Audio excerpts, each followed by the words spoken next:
Novel جنگل کا خوف پارٹ 2۔ جنگل کی تاریک اور بھیانک حقیقت سے نکل کر جب وہ تینوں اس عظیم عالیشان حویلی کے بھاری پھاٹک سے اندر داخل ہوئے تو جیسے دنیا ہی بدل گئی۔ باہر کا وہ سنسان اور خوفناک جنگل، وہ چونٹیوں کی سرسراہٹ اور سرد ہوا کے جھونکے، سب کہیں پیچھے رہ گئے۔ حویلی کا اندرونی منظر کسی شاہانہ محل سے کم نہیں تھا۔ بلند و بالا چھتیں جن پر سونے کے کام والی پینٹنگز بنی ہوئی تھیں، اور درمیان میں لٹکا ہوا وہ قدیم فانوس جس کے شیشے کے ٹکڑے کسی ستارے کی طرح دمک رہے تھے، ان کی آنکھوں میں حیرہ کر رہا تھا۔ دیواروں پر قدیم زمانے کی خوبصورت پینٹنگز آویزاں تھیں، جن میں بنے کردار کی آنکھیں ایسے لگ رہی تھیں جیسے وہ خود چل رہے ہوں۔ فرش پر بچھے ہوئے ریشمی قالین ان کے تھکے ہوئے قدموں کو نرمی سے سہلا رہے تھے۔ یہ ہم کہاں آ گئے؟ زوئے کی آواز میں حیرت کا ایک ایسا رنگ تھا جو خوف کے لمحوں میں دھو گیا تھا۔ اس نے اپنے بکھرے ہوئے بالوں کو کانوں کے پیچھے کیا اور بڑے بڑے آئینے میں اپنا عکس دیکھا۔ آئینہ اتنا صاف اور شفاف تھا کہ اسے لگا وہ خود کو نہیں بلکہ دوسری دنیا کی زوئے کو دیکھ رہی ہے۔ شکر ہے کوئی تو ایسی جگہ ملی جہاں سانس لینا آسان ہے، منہا نے سست قدموں سے چلتے ہوئے کہا۔ اس کی نظریں دیواروں پر لگے سنہری فریمز اور نقاشی پر جمی تھی۔ وہ اپنی تھکن، اپنے زخموں اور اپنے ڈر کو بھول کر اس حویلی کے حسن میں کھو جانے لگی تھی۔ سمیع نے ٹارچ بند کر دی۔ حویلی کا اپنا ماحول اتنا روشن تھا کہ ٹارچ کی ضرورت ہی نہیں رہی تھی۔ ہر کونے سے خوشبو کا ایک ہلکا سا جھونکا آ رہا تھا، شاید کسی پرانی گلاب کی پنکھڑیوں کی مہک۔ وہ لوگ اس مرکزی ہال میں کچھ دیر تک گم سم کھڑے رہے۔ باہر کا وہ جنگل اب ایک خواب لگ رہا تھا۔ یہاں خاموشی تو تھی، لیکن یہ وہ خوفناک خاموشی نہیں تھی، یہ پرسکون، بھوجل اور پراسرار خاموشی تھی۔ چلو دیکھتے ہیں، یہاں کوئی تو ہوگا، سمیر نے کہا، لیکن اس کی اپنی آواز اس وسیع ہال میں گونجی۔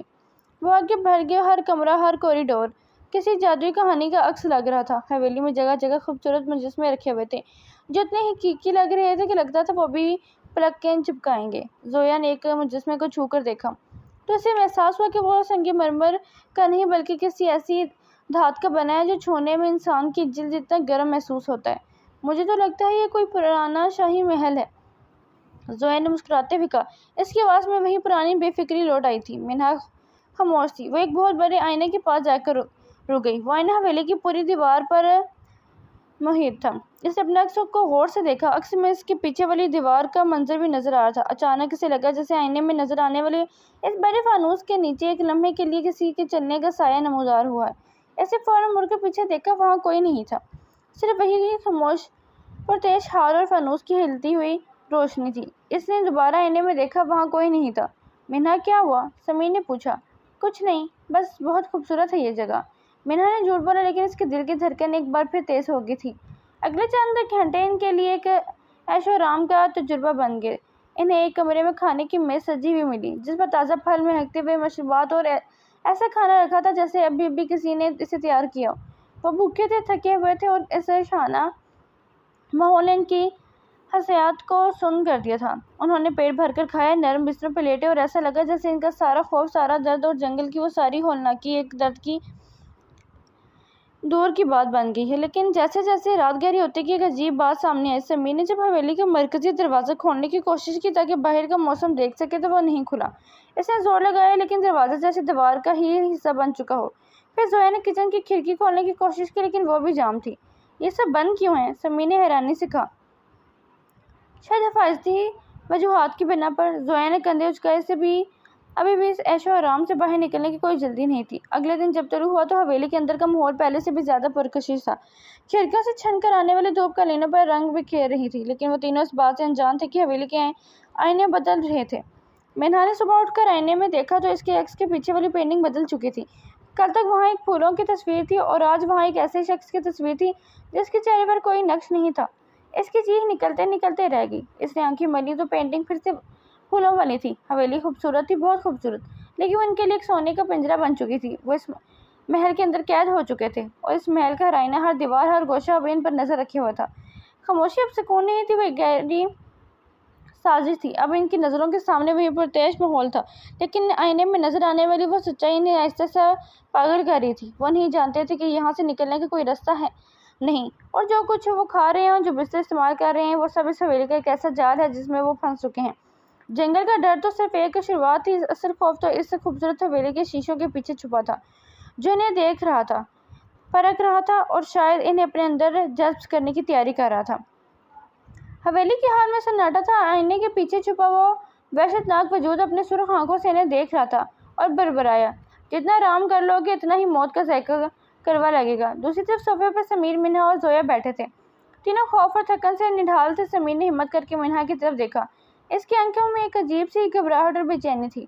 منہا، سمیر کی آواز کانپ رہی تھی۔ اس نے گہرا سانس لیا اور بولا، مجھے نہیں معلوم ہم یہاں سے زندہ نکل پائیں گے یا نہیں، لیکن میں وہ نہیں چھپا سکتا۔ یہاں آنے سے پہلے میں نے اپنے گھر والوں سے تمہارے بارے میں بات کی تھی۔ میں نے انہیں بتا دیا تھا کہ میں تم سے کتنی محبت کرتا ہوں اور اپنی پوری زندگی تمہارے ساتھ گزارنا چاہتا ہوں۔ منہا یہ سن کر سکتے میں آ گئی۔ اس کا چہرہ زرد پڑ گیا لیکن اس کی آنکھوں میں آنسو آ گئے۔ زویا نے حیرت سے سمیر کی طرف دیکھا۔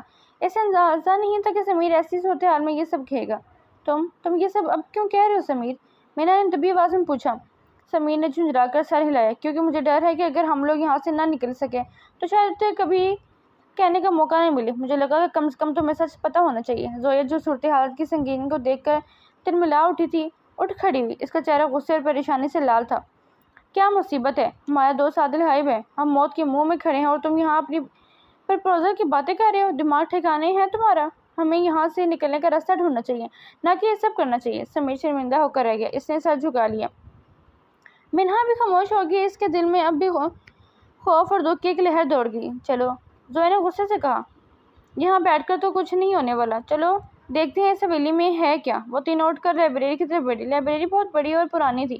سمیر میز پر رکھی ایک موٹی کتاب کھولنے لگا جس کے اندر سے ایک تصویر نیچے گری۔ سمیر نے تصویر اٹھائی اور نظر ڈالتے ہی اس کے ہاتھ پتھر ہو گئے۔ تصویر میں وہ چاروں، سمیر، منہا، زویا اور عادل، اس حویلی کے سامنے کھڑے تھے۔ تصویر پر لال سیاہی سے بڑے بڑے نشان بنے ہوئے تھے۔ سمیر، کیا ہوا؟ منہا نے پوچھا، لیکن سمیر تصویر کو دیکھ کر جیسے پتھر کا ہو گیا تھا۔ اس کا چہرہ خوف سے سفید پڑ چکا تھا۔ اسی لمحے لائبریری کی دیواریں لرزنے لگی، کتابیں نیچے گرنے لگی اور وہی ڈرونی آواز گونجی، تم لوگوں نے تصویر دیکھ لی، اب تم بھی اس کہانی کا حصہ بننے والے ہو۔ لائبریری میں تصویر دیکھتے ہی سمیر اور منہا کی چیخیں نکل گئیں۔ ان کے ہاتھ سے کتابیں چھوٹ کر فرش پر گریں، جس کی گونج پورے کمرے میں پھیل گئی۔ تصویر پر بنے وہ لال نشان ان کے سامنے کسی زہر کی طرح چمک رہے تھے۔ زویا، جو دوسری الماری کے پاس بھاگتے ہوئے ان کے قریب آئی، کیا ہوا؟ تم لوگ اتنے چیخ کیوں رہے ہو؟ کیا ہوا تمہیں؟ سمیر نے کانپتے ہاتھوں سے تصویر زویا کی طرف بڑھائی۔ زویا دیکھو، یہ دیکھو۔ زویا نے تصویر تھامی لیکن اس کی آنکھیں حیرانی سے پھیل گئیں۔ وہ جھنجھلا کر بولی، سمیر، تم لوگ پاگل ہو گئے ہو کیا؟ یہ کیا مذاق ہے؟ اس کاغذ پر تو صرف پرانے زمانے کے کچھ نشان بنے ہیں، یہ تو بالکل خالی ہے۔ سمیر اور منہا نے ایک دوسرے کو دیکھنے لگے۔ تصویر پر وہی نشان تھے لیکن زویا کو کچھ نظر نہیں آ رہا تھا۔ سمیر نے تصویر چھین کر دوبارہ دیکھی تو اس کے پیروں تلے سے زمین نکل گئی۔ تصویر اب بالکل خالی تھی۔ وہ نشان اب ان کے چہرے پر اور حویلی سے غائب تھے۔ لیکن ابھی تو منہا کی آواز حلق میں پھنس گئی۔ اچانک لائبریری کی تمام کتابیں الماریوں سے خود بخود باہر نکل کر گرنے لگیں۔ ایک ڈرونی بھاری آواز فضا میں گونجنے لگی جیسے کوئی بہت قریب سے ان پر ہنس رہا ہو۔ منہا اور سمیر خوف سے ایک دوسرے سے لپٹ گئے۔ زویا نے غصے سے ادھر ادھر دیکھا۔ یہ کیا پاگل پن ہے؟ یہاں کوئی نہیں ہے، تم لوگ بلا وجہ ڈر رہے ہو۔ لیکن جیسے ہی زویا کی نظر اس میز پر پڑی جہاں تصویر پڑی تھی، اس کا چہرہ زرد پڑ گیا۔ تصویر پر لال سیاہی کے نشان اب دوبارہ ابھر رہے تھے اور اس کے بعد وہ نشان آہستہ آہستہ حرکت کر رہے تھے جیسے وہ کاغذ کے اندر زندہ ہو۔ زویا کے ہاتھ سے تصویر چھوٹ کر فرش پر گر گئی۔ یہاں سے نکلو، جلدی بھاگو، سمیر نے منہا اور زویا کو دھکا دیتے ہوئے چلایا۔ وہ تینوں بغیر پیچھے مڑے لائبریری کے مرکزی دروازے کی طرف بھاگے۔ ان کے دلوں کی دھڑکنیں بندوق کی گولیاں کی طرح سینے میں بج رہی تھیں۔ جیسے ہی وہ لائبریری سے باہر نکل کر راہداری میں آئے، انہوں نے دیکھا کہ حویلی کا ماحول بدل رہا ہے۔ دیواروں پر لگے پرانے فانوس خود بخود ہل رہے ہیں اور ہوا میں ایک ایسی ٹھنڈک تھی جو ہڈیوں کو جما دینے کے لیے کافی تھی۔ وہ خوفزدہ ہو کر ایک کے بعد ایک کمرے سے گزرتے رہے، یہاں تک کہ وہ ایک بھاری لکڑی کے دروازے کو کھول کر ایک نئے کمرے میں داخل ہوئے اور فوراً دروازہ پیچھے سے بند کر دیا۔ جیسے ہی وہ اس کمرے میں پہنچے، ان کی چیخیں حلق میں ہی دب کر رہ گئیں۔ یہ کمرہ پچھلے لائبریری حال سے بالکل مختلف تھا۔ یہ بے انتہا خوبصورت، روشن اور شاہانہ انداز میں سجا ہوا تھا۔ ہر طرف ریشمی پردے، مہکتی ہوئی موم بتیاں اور ہلکی سی مدھم موسیقی چل رہی تھی۔ کمرے کا ماحول اتنا پرسکون اور خوابناک تھا کہ ان کے اندر کا خوف دھیرے دھیرے مدھم پڑنے لگا۔ سمیر، جو ابھی تھوڑی دیر پہلے موت کے ڈر سے پاگل ہو رہا تھا، اب اس کمرے کی آرائش دیکھ کر مسکرا رہا تھا۔ منہا اور زویا بھی عجیب سی کیفیت میں تھی۔ ان کے دماغ جیسے پرسکون ہو گیا تھا۔ خوف کے بجائے ایک عجیب سا نشہ سا محسوس ہو رہا تھا۔ وہ سب ہپنوٹائز ہو چکے تھے۔ وہ کمرے میں بکھری ہوئی خوبصورت چیزوں کو ایسے دیکھ رہے تھے جیسے کوئی قیمتی خزانہ دیکھ رہے ہیں۔ زویا ایک بڑے سے آئینے کے سامنے جا کر کھڑی ہوگی۔ اس کے چہرے پر ایک عجیب سی مسکراہٹ تھی۔ وہ باہر کے ہر ڈر کو بھول چکے تھے۔ کمرے کی وہ مدھم موسیقی اور خوشبو ان کے شعور کو جیسے قید کر لیتا۔ انہیں یہ یاد ہی نہیں تھا کہ وہ کیوں بھاگ رہے تھے۔ یہ عادل کہاں ہے؟ وہ اس خوابناک کمرے کے سحر میں پوری طرح گرفتار ہو چکے تھے۔ کمرہ بدستور اپنی اسی شان و شوکت کے ساتھ موجود تھا۔ ریشمی پردے، دھیمی خوشبو اور مدھم موسیقی، سب کچھ پہلے جیسا ہی تھا، لیکن اب اس ماحول میں وہ نشیلی کیفیت کم ہو رہی تھی۔ ہوا کچھ یوں کہ سمیر کمرے کے کونے میں بنے ایک قدیم لکڑی کے ڈریسنگ ٹیبل کو دیکھ رہا تھا۔ اسے لگا کہ وہاں ایک دراز تھوڑی سی کھلی ہوئی ہے۔ جب اس نے احتیاط سے کھولا تو اندر ایک گہرے خانے میں پرانی گرد آلودہ ڈائری پڑی تھی۔ یہ کوئی خفیہ چیز نہیں لگ رہی تھی، بس ایک ایسی چیز تھی جہاں کسی کی نظر نہیں پڑی تھی۔ سمیر نے ڈائری نکالی تو اس پر جمی دھول اڑی گئی۔ جیسے ہی اس نے اسے کھولا، ہپنوٹائز کا اثر ٹوٹنے کی شروعات ہوئی۔ ہوا میں موجود وہ عجیب سی خوشبو اور موم بتیوں سے نکل کر ان کے دماغوں کو سن کر رہی تھی۔ سمیر کے پیروں سے ٹکرائی ہوئی ایک موم بتی گرنے اور بجھنے سے بدل گئی۔ جیسے ہی وہ جادوئی خوشبو کا دھواں ختم ہوا، سمیر نے گہرا سانس لیا۔ اس کے سر کا وہ بوجھ جو اسے ایک نشے کی حالت میں رکھے ہوا تھا، اچانک غائب ہو گیا۔ اس نے جھٹکے سے اپنے سر کو ہلایا اور منہا اور زویا کو دیکھا، جو ابھی تک اس خوابناک کیفیت میں بیٹھی تھی۔ زویا، منہا، میری بات سنو۔ سمیر نے ان کے کندھوں کو زور سے ہلایا۔ ہپنوٹائز سے باہر آنے کا عمل کسی گہری نیند سے جاگنے جیسا تھا۔ دونوں لڑکیاں ایک دم چونکی، جیسے کسی نے انہیں ٹھنڈے پانی سے نہلا دیا ہو۔ ان کے چہروں سے وہ مصنوعی مسکراہٹ اور سکون غائب ہو گیا اور ان کی جگہ حقیقت کی پریشانی نے لے لی۔ کیا ہوا سمیر، ہم یہاں کیا کر رہے ہیں؟ منہا نے اپنا سر پکڑتے ہوئے پوچھا۔ اس نے پچھلے کچھ گھنٹوں کا منظر دھندلا سے یاد تھا۔ سمیر نے کانپتے ہاتھوں سے ڈائری ان کے سامنے رکھی۔ یہ پڑھو، میں نے اسے ابھی دراز سے نکالا ہے۔ سمیر کے ہاتھ میں موجود ڈائری کے صفحات پر اب جو کچھ درد تھا، اسے پڑھ کر اس کا اپنا خون سرد پڑ گیا۔ ڈائری کے وہ پرانے اور پیلے پڑ چکے صفحات پر آنسو کے دبے اتنے گہرے تھے کہ لگتا تھا جیسے سیاہی ابھی بھی گیلی ہے۔ سمیر نے کانپتی ہوئی آواز میں پڑھنا شروع کیا۔ میں یہاں اکیلا نہیں آیا تھا، میرے ساتھ میرے دوست تھے، بالکل تمہاری طرح ہنستے مسکراتے۔ ہم نے سوچا تھا یہ ایک ایڈونچر ہوگا، لیکن ہم موت کے دروازے پر دستک دے بیٹھے تھے۔ جب ہم اس تہہ خانے میں پہنچے تو وہ سایہ اچانک نمودار ہوا۔ میں نے اپنی آنکھوں سے دیکھا، اس درندے نے میرے دوستوں کو ایسے ٹکڑے کیا جیسے کوئی گوشت کاٹ رہا ہو۔ وہ انہیں کھا رہا تھا۔ ہڈیوں کے ٹوٹنے کی آوازیں آج بھی میرے کانوں میں گونجتی ہیں۔ اس نے میرے دوستوں کو انسان کی طرح نہیں بلکہ کسی بھوکے درندے کی طرح نوچا تھا۔ منہا کے منہ سے ایک چیخ نکلتے رہ گئی۔ سمیر نے آگے پڑھنا جاری رکھا۔ اس کے ہاتھ ڈائری کے وزن سے زیادہ اپنی حقیقت کے بوجھ سے کانپ رہے تھے۔ جب اس کی بھوک ختم نہ ہوئی تو وہ میری طرف بڑھا۔ اس نے مجھے نہیں مارا بلکہ میری روح کو میرے جسم سے الگ کر دیا۔ مجھے یاد ہے میں نے محسوس کیا تھا کہ میرا جسم زمین پر پڑا ہے اور میں تو کہیں اوپر ہوا میں ملک ہوں۔ اس نے مجھے بتایا کہ وہ مجھے نہیں کھا رہا بلکہ میری روح کو اس حویلی کی در و دیوار میں قید کر رہا ہے۔ تب سے میں اس قید میں ہوں۔ میری روح زندہ ہے، لیکن یہ زندگی موت سے بدتر ہے۔ اس نے مجھ پر شرط رکھی ہے کہ اگر میں اپنی طرح مزید لوگوں کو یہاں لاؤں گا تب ہی میری روح اس عذاب سے کچھ دیر کے لیے آرام پا سکے گی۔ سمیر رک گیا۔ اس کی آنکھوں کے سامنے اندھیرا چھانے لگا۔ ڈائری میں آگے لکھا تھا، مجھے اپنی روح کے زندہ رہنے کا کوئی شوق نہیں تھا، مجھے صرف ایک ہی دکھ ہے، وہ یہ کہ میں اپنے ماں باپ سے کبھی نہیں مل سکا۔ ان کا چہرہ دیکھنے کو ترس گیا ہوں، لیکن اس سائے نے میری قید کو میری واحد پہچان بنا دیا۔ اور سچ تو یہ ہے کہ مجھے اب اپنے کیے پر کوئی پچھتاوا نہیں۔ اگر میرے دوست سے مجھے یہاں نہ لاتے تو میں آج یہ نہ بنتا۔ تو آج اگر میں تمہیں یہاں لایا ہوں تو اس میں قصوروار بھی وہی ہے۔ میں انتقام لے رہا ہوں اس زندگی سے جو مجھ سے چھین لی گئی تھی۔ سمیر نے ڈائری بند کر دی۔ اس کا دماغ ایک طوفان کی زرد میں تھا۔ یہ ناممکن ہے، سمیر چلایا۔ اگر عادل مر چکا ہے تو وہ ہمیں نظر کیسے آ رہا ہے؟ ہم اسے سن کیسے سکتے ہیں؟ اور ایک مردہ انسان کی ڈائری پر یہ آنسو تو تبھی ہو سکتے ہیں اگر وہ ابھی بھی کسی طرح زندہ ہو، یا پھر یہ سب ایک ایسے کھیل ہے جسے سمجھنا ہماری عقل سے باہر ہے۔ زویا جو ابھی تک صدمے میں تھی دیوار سے لگ گئی۔ سمیر، اس کا مطلب ہے کہ ہم جسے عادل کو دیکھ رہے ہیں وہ عادل ہے ہی نہیں، وہ تو صرف ایک مہرہ ہے جو اس سائے کا حصہ بن چکا ہے۔ وہ آنسو، یہ ڈائری، یہ سب کچھ ہماری ہمدردی حاصل کرنے کا ایک اور جال ہو سکتا ہے، مگر یہ سوال ہے کہ جو مر چکا ہے وہ ہمارے سامنے کیسے کھڑا ہوتا ہے؟ سمیر کی آنکھوں میں غصہ اور خوف ایک ساتھ تھا۔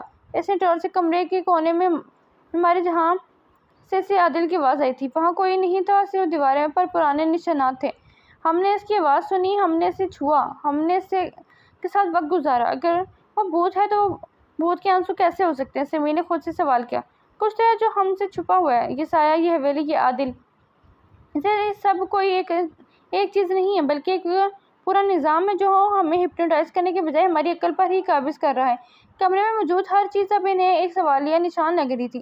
ڈائری کے وہ آنسو جو کسی مردہ انسان کے نہیں ہو سکتے تھے، اب سمیر کے لیے سب سے بڑا معاملہ بن گئے تھے۔ کیا وہ واقعی مر چکا تھا، یا یہ حویلی کسی ایسے مقام پر ہے جہاں موت اور زندگی کے درمیان کوئی سرحد ہی نہیں بچھی؟ ہمیں اسے دوبارہ ڈھونڈنا ہوگا۔ سمیر نے ڈائری کو مضبوطی سے اپنی مٹھی میں جکڑ لیا۔ اگر وہ سچ میں مر چکا ہے تو اس کے جسم کو کہیں نہ کہیں ہونا چاہیے۔ ہم اس کے جسم کو ڈھونڈیں گے، اس سے پتہ چلے گا کہ وہ زندہ ہے یا مردہ، اور یہ سایہ آخر ہے کون۔ تہہ خانے کی ہوا میں اب بھی عادل کے دکھ اور اس کے ماں باپ سے نہ مل پانے کی کسک محسوس ہو رہی تھی، مگر اب سمیر کا شک یقین میں بدل چکا تھا کہ یہ کہانی جتنی دکھتی ہے اس سے کہیں زیادہ گہری اور خوفناک ہے۔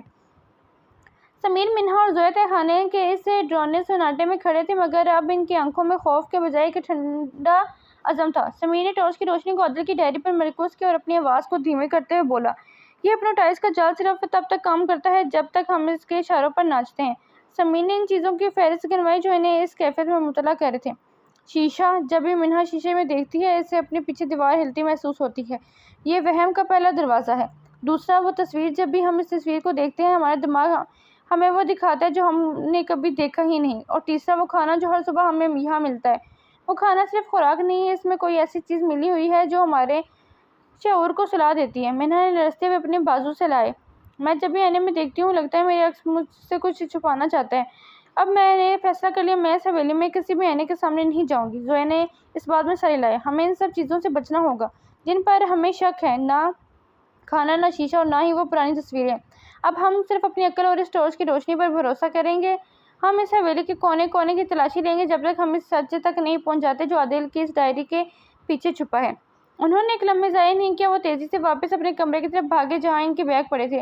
انہوں نے اپنے ضروری سامان سنبھالے، پانی کی بوتلیں لیں اور بغیر کسی تاخیر کے حویلی کی تلاشی کے مشن پر نکل پڑے۔ وہ اب حویلی کے ان حصوں میں داخل ہو رہے تھے جہاں دن کی روشنی بھی کبھی نہیں پہنچی تھی۔ ہر قدم پر ایک نئی کراہٹ اور پراسرار تھی۔